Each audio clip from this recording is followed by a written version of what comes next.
우리는 시편 91편 기자의 고백과 같이 지존하시고 전능하신 하나님의 보호 아래 사는 사람들입니다. 문제는 우리의 마음 속에서 의심이 일어나고 하나님의 약속은 헛것이라고 생각이 들 때가 있다는 것이죠. 우리의 삶을 보면 하나님의 보호 아래 있지 않은 것 같고 하나님의 그늘 아래 있지 않은 것 같은 때가 있잖아요. 그때 저와 여러분이 하나님의 진실하심을 꼭 붙드셔야 한다는 것입니다. 하나님은 여전히 한 손에는 권능으로 또 한 손에는 사랑으로 우리를 보호하십니다. 그게 바로 그 증거가 십자가라는 것이죠. 기억해야 할 것은 하나님의 보호와 전능하신 하나님의 그늘 아래 머물고 있다는 것은 우리에게 어떤 어려움이나 위기가 없게 될 거라는 말이 아니라 그러한 상황 가운데서도 여전히 하나님이 나와 함께 하신다는 뜻이라는 것입니다. 우리가 생각하는 형통과 성경이 말씀하시는 형통이 다르다는 것이죠. 성경은 하나님이 정하신 목적지를 향하여서 한 걸음 한 걸음 더 다가가는 것을 형통이라고 말씀합니다. 내가 지금 형통한가? 나는 지금 하나님의 보호와 하나님의 그늘 아래에 있는가? 그 핵심은 나와 함께 계시는 주님을 우리가 포기하지 않고 바라보는 데 있다는 것입니다. 오늘 본문 14절에서 16절에는 하나님을 사랑하는 자들에게 주시는 7가지 약속이 기록되어 있습니다. 제가 읽어드리겠습니다.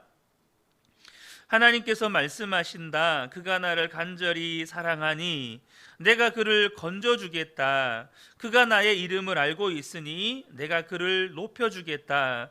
그가 나를 부를 때에 내가 응답하고 그가 고난받을 때에 내가 그와 함께 있겠다. 내가 그를 건져주고 그를 영화롭게 하겠다. 내가 그를 만족할 만큼 오래 살도록 하고 내 구원을 그에게 보여주겠다. 지금 여기 14절부터 16절을 보면 하나님을 사랑하는 자들에게 하나님께서 베푸실 은혜의 약속이 7가지가 기록이 되어 있습니다. 이것이 우리에게 하나님께서 허락하신 약속의 말씀이에요. 그러므로 저와 여러분이 이 약속의 말씀을 날마다 믿음으로 선포하시기를 축복합니다. 물론 어떤 때에는 이 약속의 말씀이 믿어지지 않을 때가 있고 그러다 보니까 우리가 영적으로 침체에 빠지기도 하고 또 우리의 믿음이 휘청거릴 때도 있죠. 그때 저와 여러분이 상황을 바라보시면 안 된다는 것입니다. 우리가 상황을 바라보면요, 상황은 바뀌잖아요. 그러니까 나도 그 상황 따라서 믿음이 요동하고 우리의 감정도 요동을 하는 것입니다. 그때 저와 여러분이 정말로 주님을 더욱더 바라보시고 하나님의 약속의 말씀을 믿음으로 선포하실 수 있으셔야 한다는 겁니다. 그래서 저와 여러분이 나를 건져주시고 나를 높여주시고 응답하시고 고난받을 때 함께 하시고 영화롭게 하시고 내가 만족할 만큼 오래 살게 하시고 구원을 보여주시는 주님을 끊임없이 바라보셔야 한다는 것이죠. 여러분 침 엘리엇 선교사님을 다 아실 겁니다. 그분의 일대기를 쓴 전능자의 그늘이라는 책이 있습니다. 짐 엘리엇 선교사님은 시카고에 있는 기독교 명문 대학교인 휘튼 대학교 수석 졸업자입니다. 그는 남미 에콰도르라는 나라의 선교사로 부름을 받았습니다. 그래서 동료 선교사 4명과 함께 그 에콰도르의 아우카족이라고 하는 가장 사람들이 다가가기 어려운 부족들에게 복음을 전하러 갔다가 1956년 1월 8일에 창에 찔려서 5명의 선교사님이 모두 순교하셨습니다. 당시에 미국 사회에 엄청나게 충격을 주는 사건이었습니다. 여러분, 이런 일을 만나면 진짜 하나님이 나를 보호하시는 것이 맞나? 하나님의 전능하신 그늘 아래 머물러 있는 것이 맞나? 이런 의심이 듭니다. 하나님의 약속의 말씀은 우리로 하여금 하나님의 보호 아래 있게 하시고 전능자의 그늘 아래 있게 하시겠다고 말씀하셨는데, 이 5분의 선교사님이 복음 한마디 전해보지 못하고 순교당하는 그 사건을 보면 하나님의 말씀과 완전히 모순되는 것처럼 보입니다. 실제로 당시 라이프라고 하는 잡지에서 그때의 사건을 가지고 10페이지에 달하는 기사를 썼습니다. 그리고 거기에다가 이런 질문을 달았어요. 이 얼마나 불필요한 낭비인가? 한국이 아프가니스탄의 그 샘물교회 단기선교팀에서 이렇게 순교자가 나왔을 때에, 그때에도 많은 매스컴에서 도대체 얼마나 어리석은 일인가 라고 떠들면서 교회를 공격했던 적이 있었습니다. 여러분, 이 얼마나 불필요한 낭비인가 라고 하는 이 질문에 대답을 해야 됐기 때문에 이 짐 엘리엇 선교사님의 아내인 엘리자베스 엘리엇이라고 하는 선교사님이 이 전능자의 그늘이라는 책을 쓴 것입니다. 남편 짐 엘리엇 선교사님의 일기와 또 편지들을 다 모아서 그동안에 어떤 일들이 있었는지를 책으로 엮어낸 것입니다. 엘리자벳 엘리엇 선교사님이 전능자의 그늘에서 이렇게 대답합니다. 낭비라니요, 나의 남편은 온 생애를 이것을 위해 준비했던 사람입니다. 그는 자기의 책임을 수행한, 그리고 자기의 목표를 달성하고 죽은 행복한 사람입니다. 짐 엘리엇 선교사님의 대학 시절 일기에 이런 글이 기록이 되어 있습니다. 하나님, 이 쓸모없는 나뭇개비에 불을 붙여 주소서. 그리고 주를 위해 타게 하소서. 나의 삶을 소멸하소서. 나의 하나님이여, 이것은 주의 것이니이다. 나는 오래 살기를 원치 않습니다. 오직 풍성한 삶을 살게 하소서. 당신과 같이 주 예수님이여. 그리고 편지에 이렇게 썼습니다. 결코 잃어버릴 수 없는 것을 얻기 위해 지킬 수 없는 것을 버리는 자는 결코 어리석은 자가 아니다. 이것은 직역된 글인데요, 의역으로는 이렇게 번역되기도 했습니다. 영원한 것을 얻기 위해 영원하지 않는 것을 버리는 자는 결코 어리석은 자가 아니다. 여러분, 짐 엘리엇 선교사님은 어떻게 하다가 순교한 사람이 아닙니다. 혹은 도망가다가 죽은 사람도 아니에요. 그는 이미 하나님의 보호 아래에 있었고 전능자의 그늘 아래에 머물러 살던 사람이었습니다. 순교할 때도 마찬가지였어요. 그 순교의 순간에도 여전히 짐 엘리엇 선교사님과 그 4분의 선교사님은 여전히 전능자의 그늘 아래에 있었습니다. 그 아내 엘리자벳은 그 후에 남편을 죽인 아우카족에게 다시 들어갑니다. 들어가서 그 부족의 여자들을 돌보는 일을 하죠. 이 일이 아우카족에게 충격이 됩니다. 우리가 창으로 찔러 죽인 그들의 아내라는 사람들이 와서 자기 부족의 여자들을 섬기는 거예요. 또 하나, 그 부족들이 마음에 견딜 수 없는 괴로움이 있었는데요. 그게 뭐였냐면, 선교사들을 죽이고 보니까 비행기에는, 이 경비행기 안에는 선교사들이 가지고 있었던 총이 있었던 거예요. 이 부족들도 총이 무엇인지를 압니다. 그러니까 자기들이 창을 들고 달려갈 때 그 총으로 얼마든지 공격할 수가 있었어요. 그런데 그들은 총을 쏘지를 않았습니다. 도대체 이게 어떻게 된 일인가? 이게 아우카족의 양심을 괴롭혔습니다. 결국은 이 엘리자벳 선교사님을 청하여서 도대체 우리에게 하고 싶은 이야기가 뭔지를 우리가 듣겠다, 그렇게 청했습니다. 그때 이 엘리자베스 엘리엇 선교사님이 복음을 전합니다. 10년 뒤에 그 5명의 선교사님을 살해했던 장본인인 이 키몬이라고 하는 부족은 부족 최초의 목사가 되고, 또 한 사람인 만카이는 장로가 됩니다. 그리고 짐 엘리엇이 순교한 지 36년이 지나서 1992년에 아우카족의 언어로 신약 성경이 완역이 되어서 봉헌 예배가 드려집니다. 여러분, 하나님이 보호하지 않으신 것입니까? 짐 엘리엇이 아우카족의 창끝에 죽는 것이 하나님이 보호하지 않으셔서 그런 것입니까?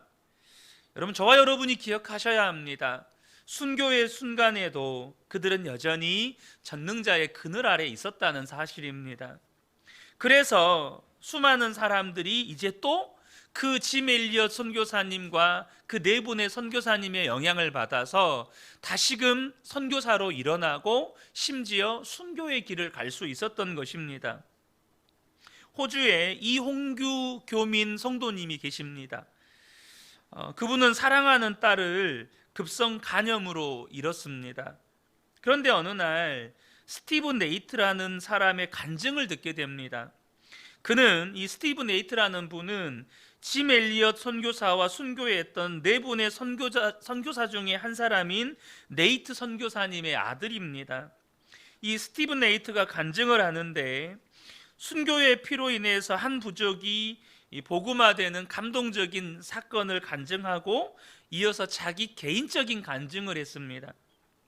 이 스티브에게는 외동딸이 있었는데요, 20살에 선교 여행을 다녀왔습니다. 아버지가 친구들과 함께 선교 여행을 다녀온 기념으로 파티를 열어줬는데 갑자기 머리가 아프다고 아버지 나를 위해서 기도해 주세요 하는데 기도하는 중에 이 딸이 아버지 품에서 세상을 떠납니다. 뇌출혈로 이 딸아이가 죽게 된 거죠. 이 스티브 네이트 선교사가 울지 않으려고 울먹거리면서 어떻게든지 감정을 절제하려고 더듬더듬 이렇게 이야기를 하는데 이 이홍규 성도님이 거기서 눈물이 터진 겁니다. 걷잡을 수 없이 통곡을 했고 그때 그 속에서 딸을 잃은 슬픔의 응어리들이 이렇게 녹아졌습니다. 그리고 그때 깨달은 것이 하나 있었습니다. 그게 뭐였냐면, 왜 하나님은 응답 안 해주시는가? 왜 하나님은 내 딸을 이렇게 데려가셨는가? 수없이 했던 그 질문에 하나님이 대답도 안 하시고 응답도 안 하셨는 줄 알았는데, 하나님도 당신의 독생자 예수 그리스도를 십자가에 죽게 하실 때 똑같은 아픔을 겪으시고, 때로는 우리가 그런 아픔 가운데 울고 있을 때 하나님은 그저 다가와서 아무 말도 못 하실 때가 있다는 것을 이분이 그때 깨달은 겁니다. 그러면서 아픔을 겪은 사람만이 똑같은 아픔을 겪은 사람을 위로할 수 있구나, 이것을 깨닫게 되었다는 거예요. 그리고 하나님과의 관계가 완전히 회복되는데, 그가 사랑하는 딸 이세별의 믿음을 기억하면서 책을 하나 썼습니다. 내 이름은 아직도 이세별이라는 책을 썼어요. 또 그 책이 수많은 사람들에게 감동을 주고 있습니다. 여러분, 이분의 책 속에도 짐 엘리엇 선교사님과 네이트 선교사님의 이야기가 있습니다. 우리가요, 때때로 이해할 수 없는 고난을 겪게 되고 설명할 수 없는 재앙도 겪게 되죠. 그때 여러분, 하나님이 보호하지 않아서 그런 게 아니라는 겁니다. 지나고 보면 우리는 여전히 하나님의 보호하심과 전능자의 그늘 아래에 있었습니다. 제 삶에도 하나님이 보호하지 않으신다, 하나님이 나를 향하여서 이제는 고개를 돌리셨다, 얼굴을 돌리셨다, 이런 마음이 들었을 때가 있었습니다. 여러분, 그때마다요, 저와 여러분이 기억해야 할 말씀이 있습니다. 요한복음 15장 4절의 말씀인데요, 내 안에 거하라, 나도 너희 안에 거하리라. 여러분, 너무나도 잘 아시는 말씀이죠. 내 안에 거하라, 나도 너희 안에 거하리라. 내가 너와 함께 있으니 너도 나와 함께 있어라, 이 말씀입니다. 내가 너를 떠나지 않으니 너도 나를 떠나지 말고 항상 나와 함께 있어라, 이 말씀입니다. 왜 이 말씀을 할까요? 여러분, 우리가요, 우리 아이들이 3살, 4살, 7살 이런 아이들 데리고 뭐 놀이공원도 가기도 하고 때로는 뭐 마트에 가기도 하고, 그럴 때 부모들이 꼭 하는 말이 있어요. 엄마 손 꼭 잡고 있어라. 아빠 손 꼭 잡고 따라와라. 절대 어디 가면 안 돼. 이런 말을 합니다. 왜 그렇습니까? 이 아이는 나와 함께 있어야 안전하기 때문입니다. 거기가 이 아이가 아무리 좋아하는 놀이공원이어도, 또 이 아이가 아무리 사고 싶은 것이 많은 뭐 마트여도, 이 아이가 나와 함께 있어야 그 모든 것들을 누릴 수 있고, 무엇보다도 나와 함께 있어야 이 아이가 가장 안전하기 때문입니다. 주님이 내 안에 거하라, 나도 너희 안에 거하리라, 이 말씀을 왜 하실까요? 그게 성도가 가장 안전한 유일한 방법이기 때문입니다. 내가 너와 함께 있으니 너도 나와 함께 있어라. 내가 너를 떠나지 않으니 너도 절대 나를 떠나지 말아라. 여러분, 이 말씀은 하나님의 사랑입니다. 우리를 보호하시고 우리를 지키시려는 하나님의 간절한 요청인 거예요. 그러므로 저와 여러분이요, 항상 주님 안에 거하면서 주님을 바라보는 눈을 뜨셔야 합니다. 그러면 비로소 내가 어떤 상황과 처지에 있더라도, 내가 하나님의 보호 아래 있구나, 내가 전능자의 그늘 아래 있구나 라는 확신을 갖게 되는 것입니다. 우리가 예수 동행일기를 쓰면서 내가 주님을 바라보는 이 믿음의 훈련을 하는 이유도 다른 이유가 아니에요. 주님을 떠나지 않으려는, 날마다 주님 안에 거하려는 믿음의 훈련인 것입니다. 사랑하는 성도 여러분, 함께 하시는, 결코 우리를 떠나지 않으시는 주님을 날마다 믿음으로 바라보시기를 축복합니다. 그러면 비록 내 삶이 고난의 현장이고 너무나도 고통스러운 현장일지라도 내가 여전히 하나님의 보호하심과 전능자의 그늘 아래 있다는 사실을 나 스스로가 깨닫게 되는 것입니다. 그 사람은 고난 중에도 찬송이 나오고, 고난 중에도 감사가 나오고, 또 거기에서 놀라운 주님의 구원의 역사를 경험하게 되어지고, 그런 은혜가 있게 되는 것입니다. 이 새벽에 함께 예배한 우리 모든 성도님들께 정말로 하나님의 보호하심과 전능자의 그늘 아래 거하는 것을 날마다 경험하시는 은혜가 있으시기를 예수님의 이름으로 축복합니다. 아멘.